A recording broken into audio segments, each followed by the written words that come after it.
다치지 않았는데 뼈가 부러졌다? 이런 일이 있을까 싶지만 흔하게 일어날 수 있습니다. 이유는 골다공증 때문인데요. 노인의 경우 직접적인 외상이 아니더라도 급작스러운 기침이나 재채기 등 아주 사소한 동작만으로도 척추 압박골절이라는 심한 병세를 일으킬 수 있기 때문에 각별한 주의가 필요하겠습니다. 안녕하세요. 신경외과 전문의 강관수입니다.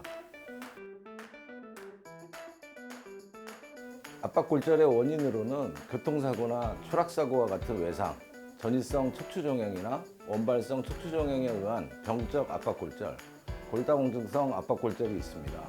이 중에 골다공증성 압박골절의 발생률이 가장 높은데요. 골다공증이 있는 경우는 가벼운 외상에도 쉽게 골절이 일어나게 되는데 폐경 이후에는 척추골절이 많이 발생하고 노인층에서는 대퇴부 경부골절과 요골 원위부 골절이 많이 발생합니다.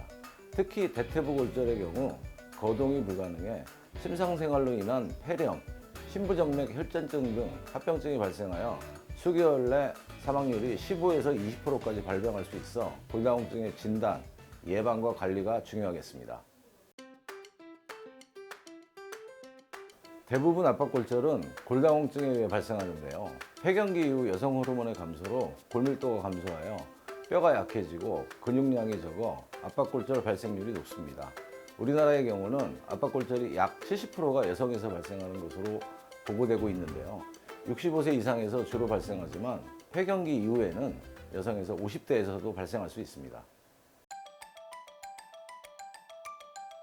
노년층에 발생하는 요통은 대부분 퇴행성 추간판 변성증에 의해 불안정증이나 염증 반응에 의해 통증이 유발되는데 평소 느끼던 요통보다는 증상이 심하고 자세를 바꿀 때, 앉았다 일어날 때, 누웠다 일어날 때 뜨끔하는 통증이 심하다면 압박골절을 의심할 수 있습니다.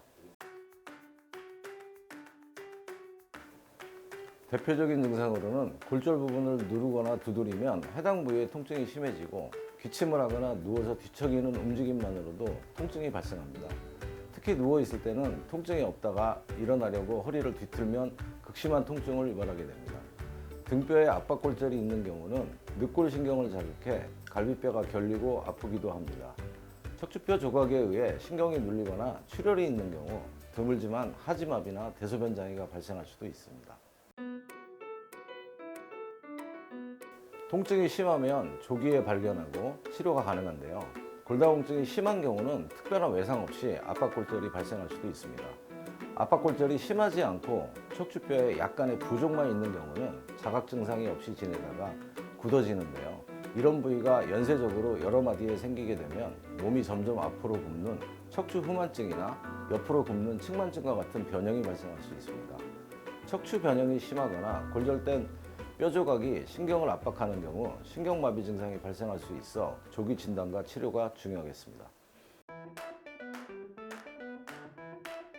척추뼈의 높이가 많이 감소된 경우가 아니면 2개월간 보조기를 착용하고 한 달 정도 안정하시면서 주사치료와 약물치료를 병행하시면 대부분 증상이 호전됩니다.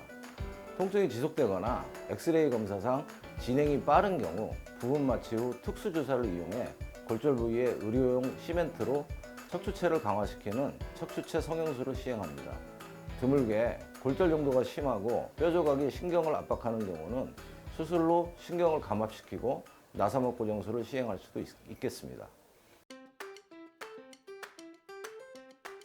침상 안정과 보조기 착용에도 불구하고 척추체 높이가 감소하면 뼈 조각이 신경을 압박할 수 있어 진행을 억제하기 위해 척추체 성형술로 척추뼈를 강화시키는 시술이 필요합니다.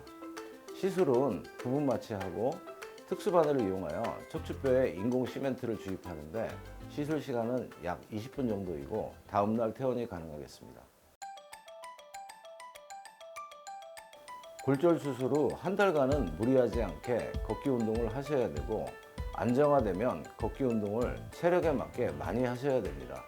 골다공증은 약물 치료도 중요하지만 하루 30분 이상 야외 활동으로 자외선에 노출시켜야 되고 뼈는 무게가 실리는 방향으로 자라기 때문에 운동을 하셔야 뼈가 단단해질 수 있습니다.